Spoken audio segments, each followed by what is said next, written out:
welcome back to Building with the Boys. Very excited because issue 4 of the Titanic is here. Now, we weren't expecting this. I wasn't actually expecting this delivery for about another 2 weeks. But it's arrived. So 3 and 4 arrived in this one. I've already built a 3. That's already on the channel, so you can go back and see that one. We are only getting 2 parts a month until issue 8, and then it reverts to the normal 4 a month. So it's going to be slow moving to begin with, but it's here, and that makes me happy. So we've got in this one more parts of the hull. Not a huge section, but a little part of the hull. So there's not a ton to do in this. And the one thing I will point out is in part 5 we're going to get parts of the stern, parts of the whole stern right at the back, which would suggest to me that we're going to put away everything that we've built so far and kind of forget about it for a while. Because if you know part works, you'll know that they normally do test runs of 2, usually 4 parts, just to test the waters, pun intended. And I think that's what this is. So I think these first four parts that we built would have been the test run pieces. And then it seems strange that we've just headed straight to the stern of the boat after building what we've built so far. But it was suggested to me that we're going to put these away, and then probably we're going to start by building the stern and then head down the boat. It's going to take a long time to build because we were only adding about, I don't know, about two inches maybe of hull to this. Now, when you bear in mind we've got a total of 9 foot of hull to make, because we've got 4.5 feet each side. It's 9 foot of hull we've got to build.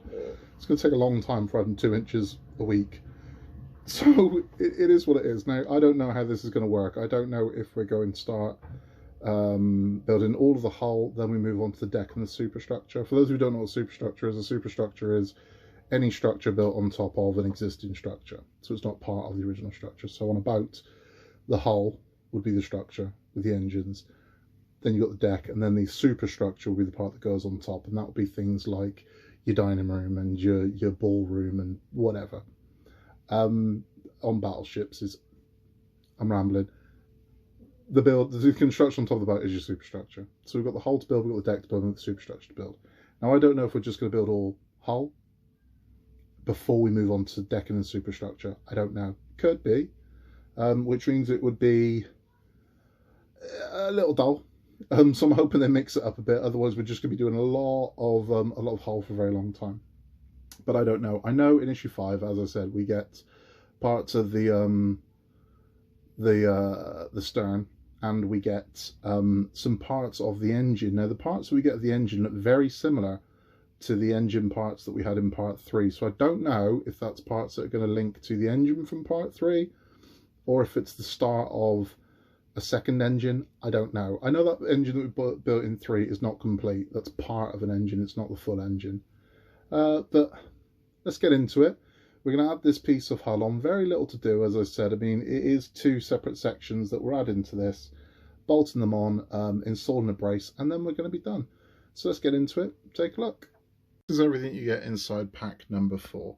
We're getting these 2 sections of hull, screws to put them in, and another brace. I can show you over here, this is what's coming in pack 5. So we're getting stern of the boat, and we're also getting these parts of the engine. Now, these definitely are identical to the parts that we had in part 3. These I don't think they are. That looks like another crank arm, and these are the 2 braces that held the engine together. So I doubt we're going to be doing anything with this. I don't know what we're going to be doing with that. So it doesn't look like there's anything buildable in issue 5, unless these attach to the engine. So hopefully they do. We'll see. But anyway, we're going to assemble this. What we've done is we've brought up our whole piece from issue 2. We're also going to be installing the Titanic plaque on this one. So let's crack these screws open and get started. Okay, so the first thing we're going to do is we're going to take our new piece of red hull. We're going to flip this part over, and we are going to be installing this here like that, so it fits nice and flush. Flip this one over, and we are going to screw this in first before installing the black piece, because what we're going to do is before we install the black section, we are going to be attaching the brace, I believe. Let's have a look. Right.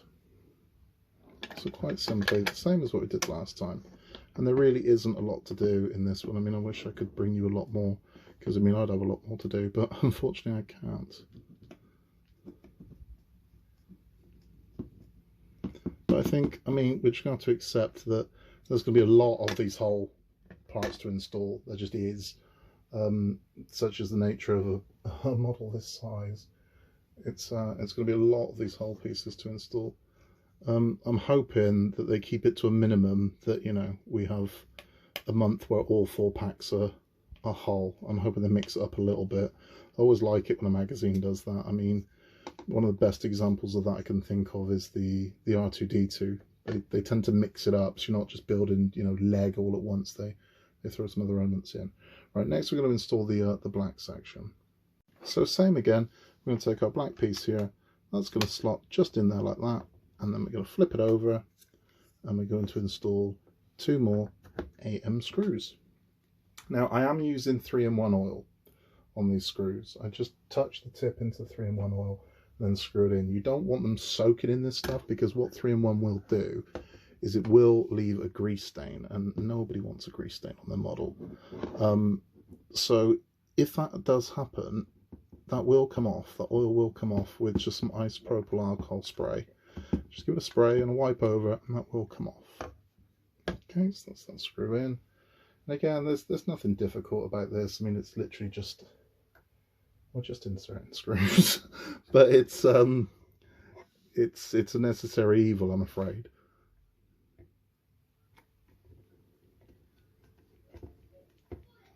But I am excited by anything that turns up for Titanic, because I do really like this model. So those are our 2 new pieces of hull installed, and yeah, it's looking good. Now the light's shining on this, so you can see the joint worse than my naked eye is catching it, but I don't think the joint is obvious at all, because the nature of the paneling of this boat, it looks quite nice. The last thing for us to do is we are taking this, and this is a push to fit Titanic sign goes in there. Now I can already tell you, no bloody way is that staying on there. Okay, so that is going to get glued onto there, because there's no way that that's going to stay. Just isn't. So that's try to want this to focus.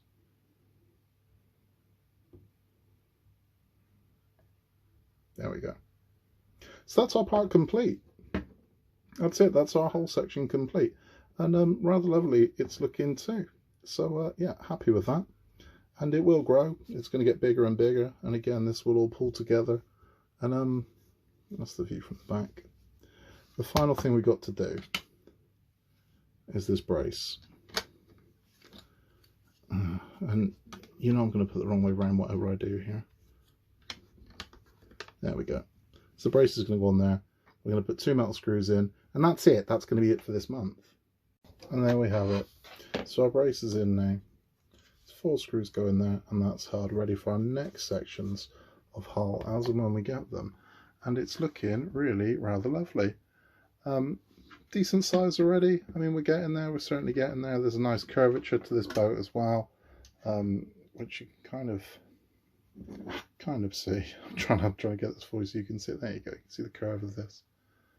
But yeah, it's looking nice already.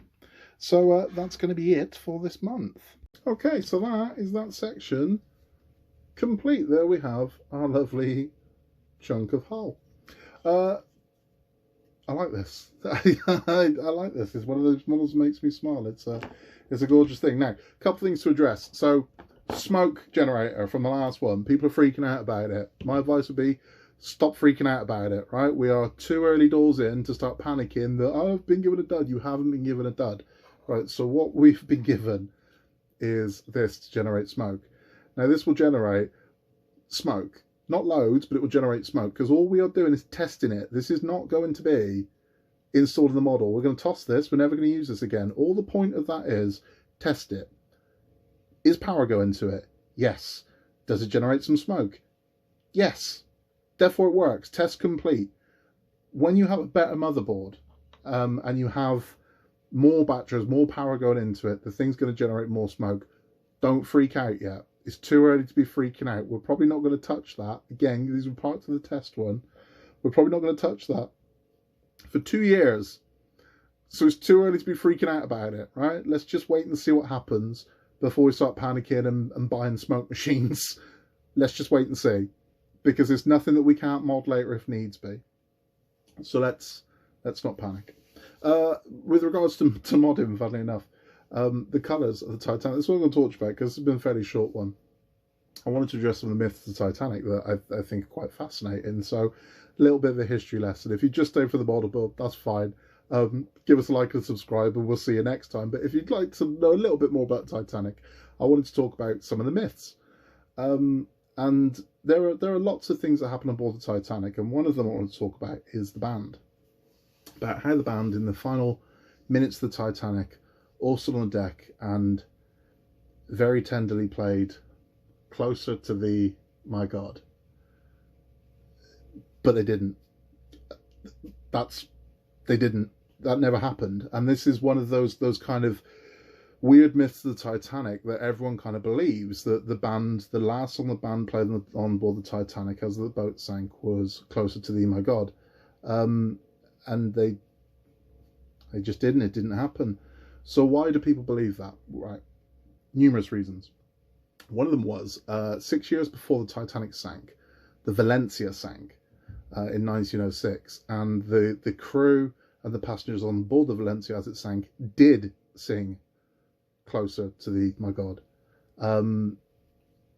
But they didn't on the Titanic. So why do people say it on the Titanic? So you've got that story.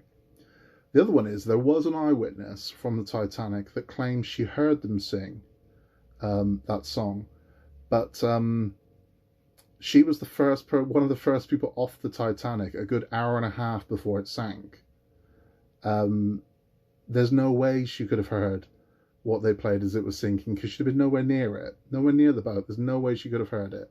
And if she was one of the first ones off, there's a chance the band hadn't even started playing at that point. What they did actually play as the final song was Song d'Automne, which was autumn, known as in English, which is a waltz, which is quite an upbeat piece of music. And there are more witnesses that claim that that's what they heard played than there are that say it was the hymn. Now, part of the reason why this happened, I believe, is the Titanic is a good example of when media changed and sensationalism came in and sort of tabloid kind of gutter press. Because the Titanic was a story that ran for weeks in the newspapers, even though there's not really a story there. So the story of the Titanic is that the boat sank. There would have been a story the next day to say how many kind of been lost or found, and then that would have been it. It sort of should have petered out. That's the end of the story until we go into inquiries. But like tabloids do these days, it's just sold an absolute ton of papers. So we need to embellish the story, so that you just get more and more and more stories of the Titanic come out, which are a lot of these myths came from. An example of that is kind of what's happening at the moment with the Downing Street parties, right? So what's the actual story? They've had parties at Downing Street when they shouldn't have had them. That's the story. That's it. There's no more story here. There's no need for this to be frontline news every single day. So they've run out of things to say about it. So that's why we start getting a new headline that will say, they had a birthday cake. Doesn't change the original story. The original story is they've had parties. What they ate at these parties is bloody irrelevant. But we'll sell papers, so it makes headline news. The Titanic was the same. So there's a lot of these weird stories come out about the Titanic. So a little bit about the band. There were two bands on board the Titanic. There was a quintet led by Wallace Hartley, who was the actual band leader of all of them, and there was a trio. The quintet played typically tea times, after dinner concerts. They played the Sunday services and anything else they were required for. And the trio, which was a violin, a cello and a piano, played at the a la carte restaurant, and they also played at the Café Parisien. The bandits had never played together until the night of the boat sinking. All of them joined together as an octet and played together. And they played upbeat music. That's what they played. They played ragtime music. They played Oh You Beautiful Doll, Alexander's Ragtime Band, and Autumn Waltzes, songs that were popular at the time. And it was done to keep everyone calm. And what a beautiful thing those men did. Bravery takes different forms. It doesn't all have to be, you know, saving the girl and knocking the door down. And those men must have been terrified, absolutely terrified of what was happening, just like everyone else. And the chaos around them must have been horrendous. And they did what they could to ease the situation for people. They did what they loved and played music. And they played it to people to kind of calm the nerves. And did it work? I don't know. But they did something, which is a lot more than a lot of people did, you know? They did something. This is what we can do. So when everyone else was scrabbling for boats, they weren't. They stayed and they played the music to calm people. Tragically, all of the band died. And they only recovered 2 from bodies from the water. And that was Wallace Hartley himself, the band leader. He was 33. They recovered him. He's now buried in Lancashire. And they recovered, quite sadly, the other violinist, whose surname was Hume. He was only 21 years old. And he was survived by his fiancée, who was pregnant with their first child at the time. The other band members were Brayley, who was a 24-year-old pianist. Bricou, who was the only French musician on board. He was 20. He was cellist. Crins, who was a Belgian violinist. There was Clark, who was a 28-year-old bassist. There was Taylor, who was a 40-year-old cellist. And there was Woodward, who was a 32-year-old cellist. And they didn't recover any of them, rather sadly. It was just the 2 that they were able to find. Other things that perpetuate the myth is in the 1958 film A Night to Remember, I think borrowing heavily from the Tele Valencia, the band in that film play Closer to Thee, My God, and it also appears in the 1997 Titanic. But this, I think, what else perpetuates it is at Wallace's funeral, he did have that song played, and he said it was a song he wanted played at his funeral, which again I think is where the tabloids kind of spun it. And what annoys me about it is those men did something beautiful. Douglas Adams had a quote saying, "Is it not enough to see a garden is beautiful without having to believe fairies live at the bottom of it as well?" Now that was a quote about atheism, but I think it fits this. Is it not enough to see that those men did something to soothe people, to create some sort of calm? Is that not enough that they did that without someone going, do you know what would have been more poignant if they'd have played this song? It's kind of an insult to what those men did, which is why I will always say it didn't happen, because I think it kind of craps on their legacy that someone went, oh, it's beautiful what they did, but it would have been more beautiful if they'd have played this song. This would have been better. It's a better story. And not to mention, it'd be bloody morbid. Morbid. If you were in a building that was on fire, to calm people, you wouldn't go, I'll tell you what, I'll put Disco Inferno on. Would you? If you were in an earthquake and everything was disappearing into the ground, you wouldn't go, well, I'll put Going Underground by the Jam on, that'll calm people down. You wouldn't. Or any tragic situation, a plane's about to go down, start playing La Bamba or Peggy Sue. No, it would be morbid to play that song, which is essentially the death march. People are panicking. Don't go, well, I'll just play what's essentially the death hymn, because that's what it is. So I think it kind of dumps on their legacy, and I think it's slightly disrespectful. So that's the story of the what was played on the Titanic the night it sank, and it wasn't the song everyone thinks it was. I'm sure people are going to tell me I'm wrong. I'm not, but that's the way it is. Do your research into it, and you'll see what I mean. Hartley himself, the band leader, was interviewed a few months before, and even said himself he would not play it on a sinking ship. He would reserve it for his funeral, which again is probably what adds to the myth. But it never happened. The Titanic sank not to a somber hymn, but to a rather joyous waltz. And that's it for this week. There's not been any more Titanic for like a month, but we're going to have 5 and 6 when they come in. If you've enjoyed it, please give us a like, hit the subscribe button. You can see all of these as and when they come through. We got other builds on the channel. Iron Man and R2-D2 will be coming up next because we received those today as well. Thank you for all your support so far. If you hit the notification, the little bell, it'll give you a notification when a new video comes on. And we look forward to seeing you then. In a world where you can be anything at all, just be nice. See you next time.